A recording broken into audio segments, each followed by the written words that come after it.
morning. You're watching Renaissance Living, and I'm your host, Denise Perot, and we're so happy that you joined us today because we have a very exciting guest. We have Greer Firestone, who is a director, playwright, and founder of the world's greatest entertainer, a new play that's coming to the Baby Grand in Wilmington, Delaware. And let me just share this with you. All of you Judy Garland fans out there would be amazed at what he has managed to accomplish. We also have the stars of the show. Playing Liza Minnelli is Kalin, and playing Judy is Jenny Lee Stern, who also has Broadway experience in that role. So we're very, very excited to share all this information with you. And I'm going to start with you, Greer. Let's talk a little bit about your background and the theater and your passion for this new project. And tell us a little bit about it. I've been involved in Delaware theater for 60 years. 60 years. Yeah, and but in the year 2000, I produced shows in Delaware, and I was in them. But I started writing, and I wrote a George Gershwin show, which did very well at the Baby Grand, where we're going to be, in fact, in March. I wrote a Cole Porter review, and then the idea came up that there's nothing about Judy Garland, and she's the world's greatest entertainer, so said Frank Sinatra. So I grew up in the 50s and 60s and 70s, and there was a TV show called This Is Your Life, and I said, wow, why don't we make I remember that show too. Yeah. And so the idea is that in our show, it's called Celebrity Story, not This Is Your Life. That's our conceit. But Judy is the surprise guest. But her guests are Liza, Frank, and Dean. And we sing 23 American songbook tunes. Everyone in the audience knows all these tunes, going from Get Happy to The Man That Got Away, to Mine Hair, to That's Amore, My Way. So this is a fascinating fact that you were able to get the rights to the American songbook songs.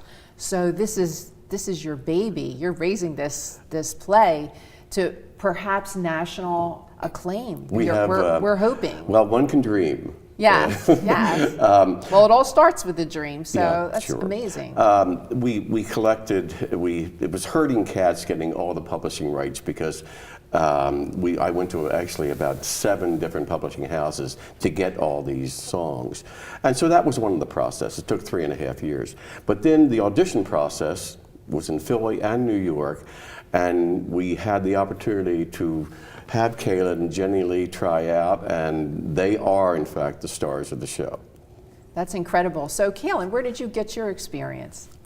So, I have always loved theater from the time I've been a child. I started off as a dancer, and my dance teacher actually wanted me to join this theater camp that she was part of. So, one of the shows I was in was Cabaret, and I got cast as Sally Bowles, which was my beginning of my fascination with Liza Minnelli. I watched the film, and I was just fascinated with her as a performer.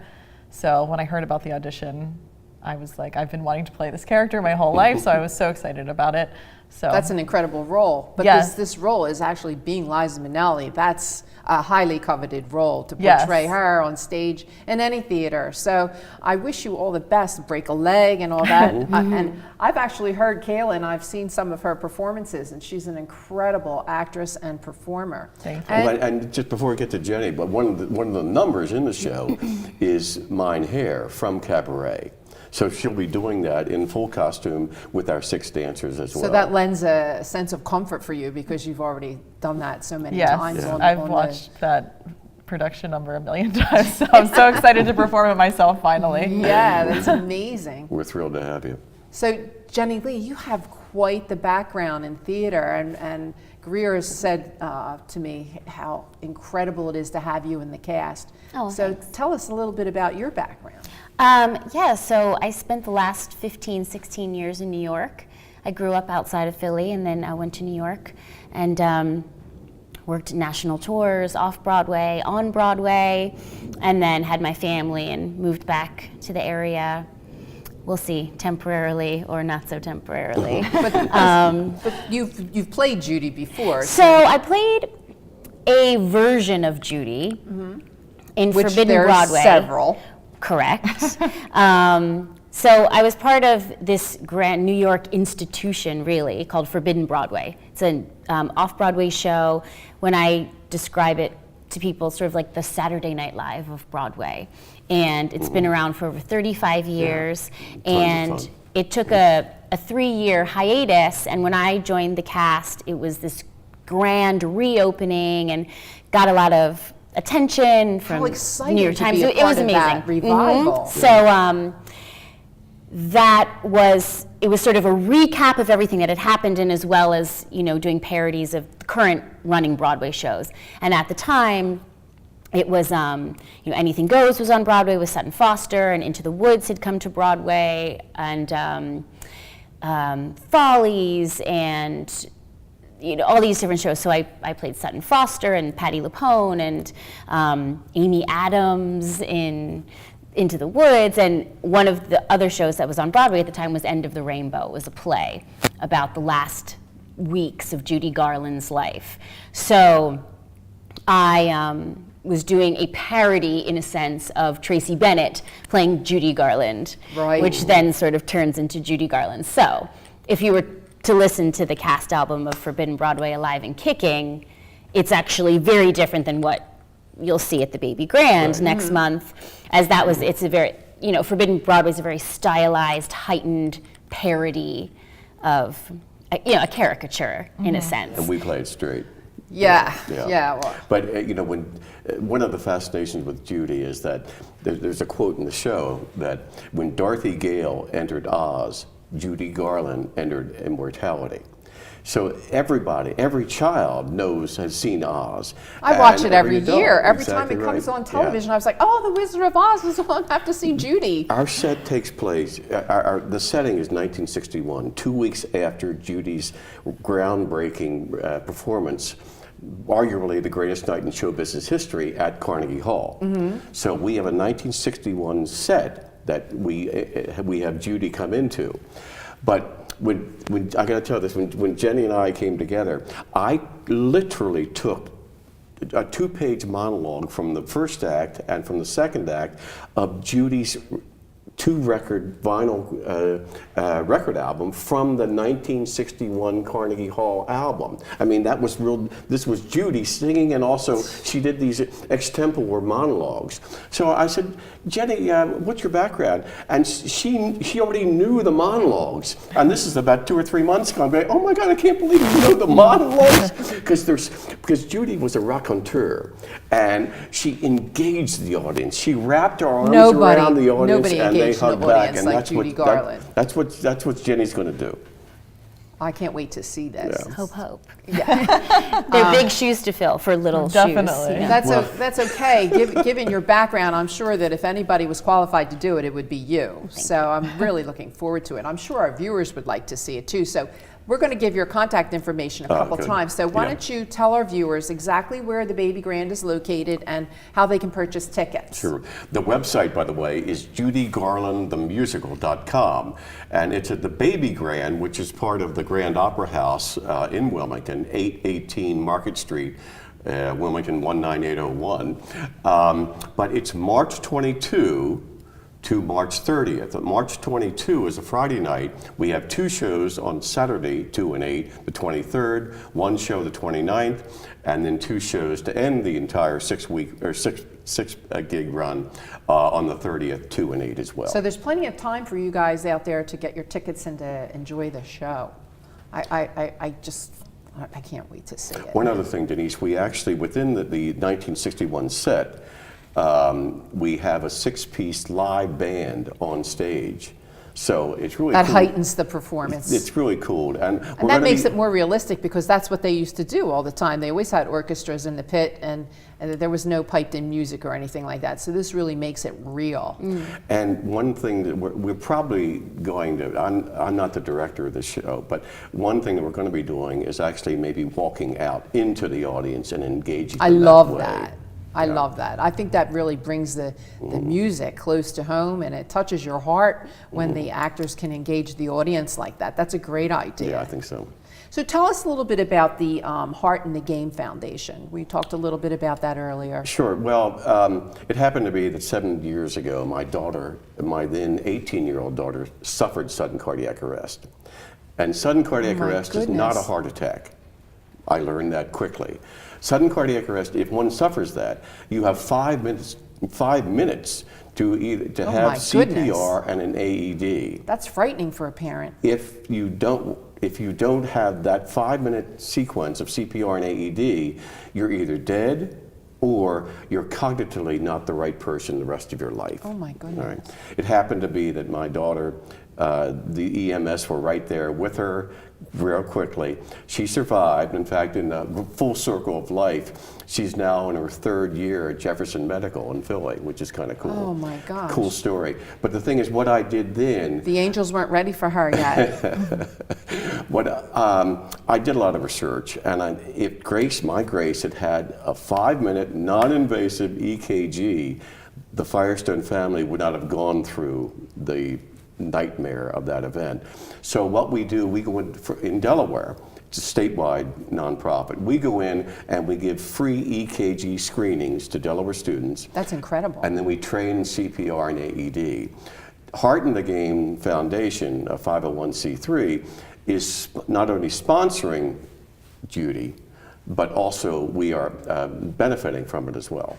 So that's an amazing foundation, and I was not even aware, and I'm sure some of our viewers have never heard of that, at 18 years old to have cardiac arrest. That's pretty daunting. No family history, and my daughter was the only athlete, boy or girl, at her private school to graduate with 15 varsity letters.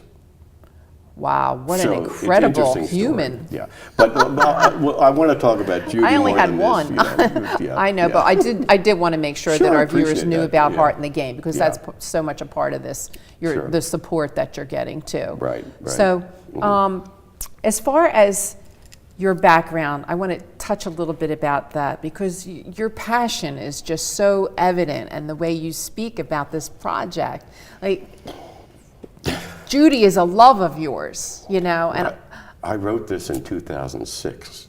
so these projects take a long time. It doesn't just happen overnight. It's from concept to completion. What playwrights go through is an incredible journey. Everybody knows the rubric that you see an iceberg, the tip of the iceberg.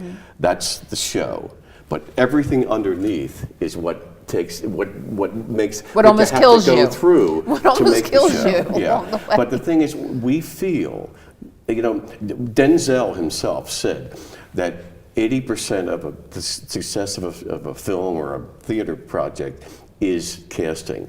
And with these two ladies and the two guys playing Frank and Dean, we've done that very well. Tell us a little bit about Frank and Dean. What have they portrayed? The Well, Rat Pack figures? It actually, our dean is from Bel Air, Maryland, and he actually is a professional Dean tribute artist. Oh, That's this what he should does be for great. a living. Greer, I'm sorry to interrupt you, but we Yeah. got to take a short break, Okay. and we'll be back with a little bit more about Dean and Frank.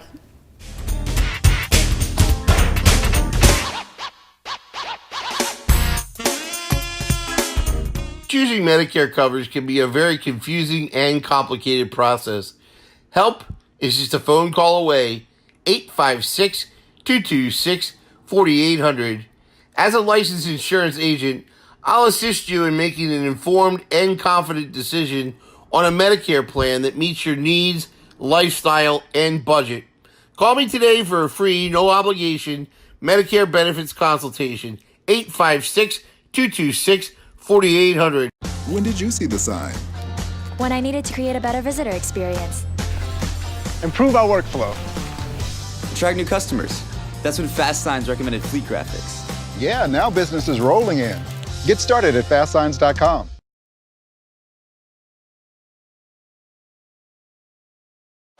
What do I want to be when I grow up? Maybe a musician?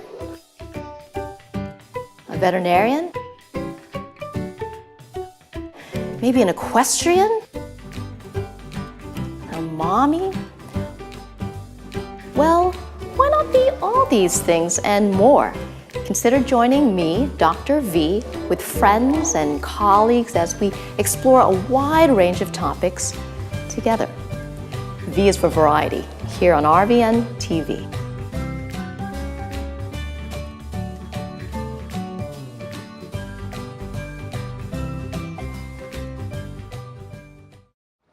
There you go, Richard.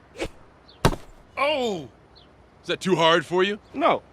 Is it too hard for you? Woo! We're playing catch now. Oh, shit.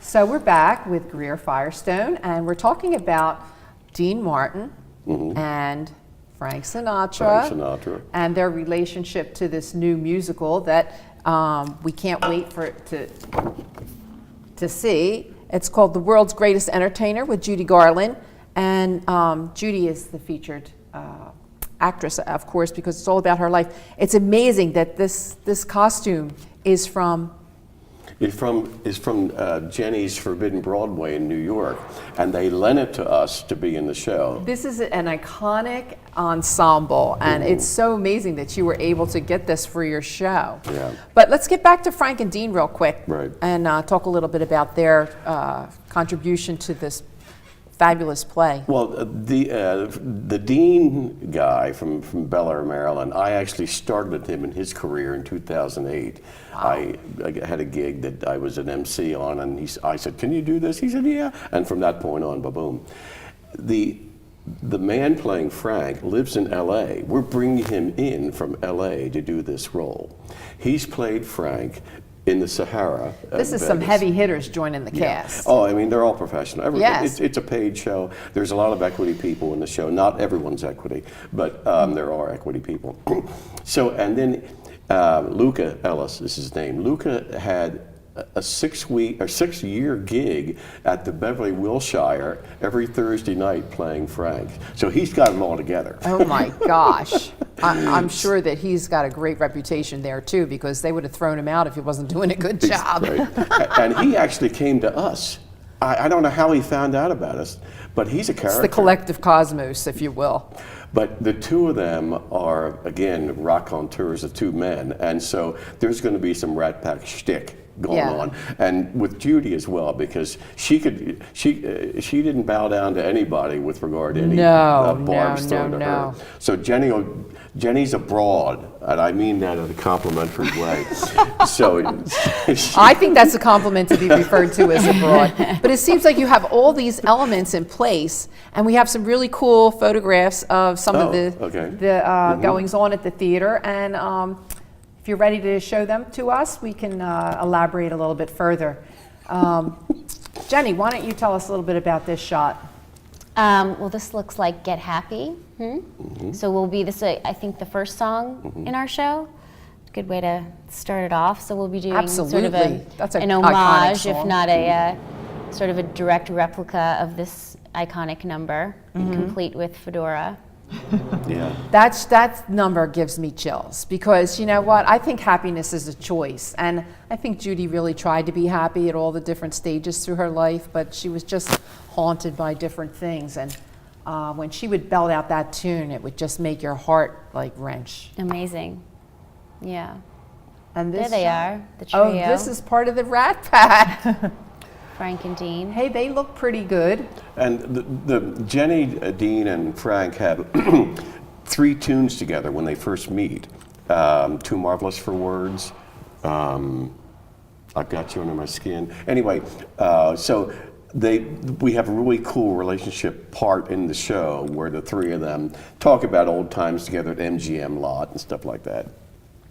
That's that's going to be a really great part of the show. Now, this actually was the original poster in Judy's Carnegie Hall on April 23rd, 1961. I have an original poster. My father was a Judy nut, and when he died, he passed that on to me. That's really great that you have that. And you said earlier that arguably that show is one of the greatest performances of all times at Carnegie Hall. Well, why would you say something like that? A New York Times columnist said, it's too bad that people actually had to pay for their seats because they were never in them for 2.5 hours.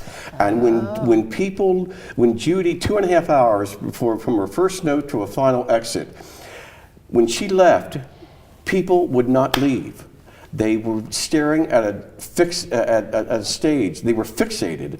Judy had given them, that audience, every fragment of the Garland essence, and they weren't about to let go. So this actually happened.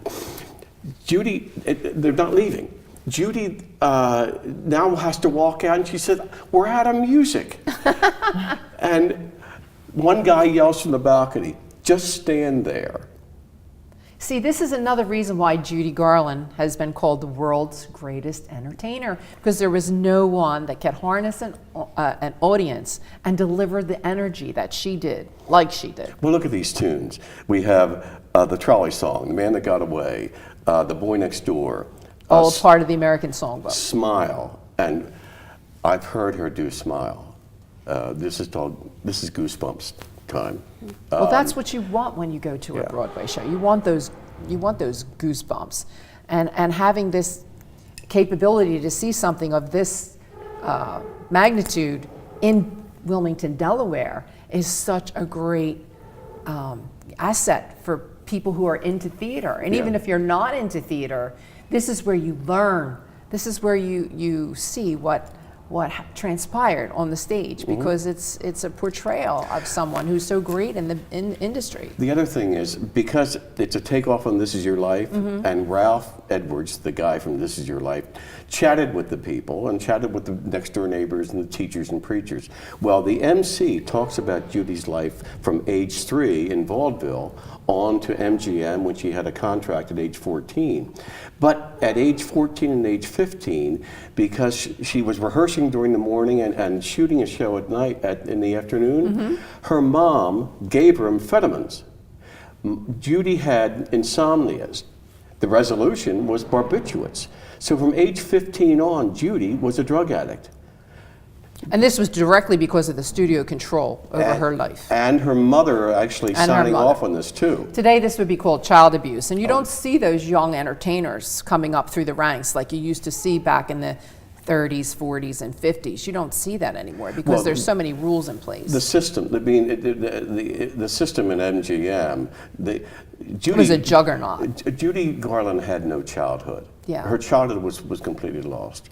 And at when she did Oz at 17, she was already a drug addict. But she was just being, she was given amphetamines and just told what to do all the time. They didn't know what was happening. Yeah. So what we do is we talk about the travails in her life, and we offset that with incredible songs all the time, and how Judy persevered and became this icon with all these other people that were just after all the money around her. So that's the sad part of the show. It's quite a story, Greer, and I think you're doing a great job in bringing it to the theater so that people could learn more about Judy. And Kalin and Jenny, obviously you have the passion too to get up on the boards and really deliver the songbook. I think it's incredible, and I hope that you all get a chance to get to the Baby Grand in Wilmington, Delaware to see the world's greatest entertainer. And I want to thank you all for being here today on Renaissance Living, and we look forward to having you join us next time.